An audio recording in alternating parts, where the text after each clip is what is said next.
ಕೋಲಾರ ಜಿಲ್ಲೆಯ ಬಂಗಾರಪೇಟೆ ತಾಲೂಕಿನ ತಮಿಳುನಾಡು ಗಡಿ ಭಾಗದಲ್ಲಿ ಭಾರೀ ಪ್ರಮಾಣದ ಬುಲೆಟ್ಗಳು ಪತ್ತೆಯಾಗಿದ್ದು ಸಾರ್ವಜನಿಕರಲ್ಲಿ ಆತಂಕ ಮೂಡಿಸಿದೆ. ಎಸ್ಎಲ್ಆರ್ ಅಥವಾ ಮಿಷನ್ ಗನ್ಗಳಿಗೆ ಬಳಸುವ ಒಟ್ಟು 214 ಬುಲೆಟ್ಗಳನ್ನು ಕಾಮಸಮುದ್ರಂ ಪೊಲೀಸರು ವಶಪಡಿಸಿಕೊಂಡಿದ್ದಾರೆ. ಬಂಗಾರಪೇಟೆ ತಾಲೂಕಿನ ದಾಸರಮಲ್ಲ ಬ್ರಿಡ್ಜ್ ಬಳಿ ಅಪರಿಚಿತರು ಈ ಬುಲೆಟ್ಗಳನ್ನು ಬಿಸಾಡಿ ಹೋಗಿದ್ದಾರೆ.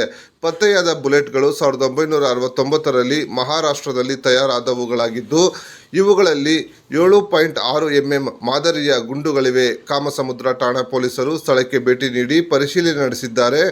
214 ಬುಲೆಟ್ಗಳ ಪೈಕಿ 135 ಜೀವಂತ ಬುಲೆಟ್ಗಳಿದ್ದರೆ 85 ಖಾಲಿಯಾಗಿರುವುದು ಕಂಡುಬಂದಿದೆ. ಇವುಗಳನ್ನು ಮಿಸ್ಫೈರ್ ಅಥವಾ ಡಮ್ಮಿ ಬುಲೆಟ್ಗಳಿರಬಹುದು ಎಂದು ಶಂಕಿಸಲಾಗಿದ್ದು ಹಲವು ತಿಂಗಳ ಹಿಂದೆಯೇ ಇಲ್ಲಿ ಬಿಸಾಡಿರಬಹುದು ಎನ್ನಲಾಗಿದೆ.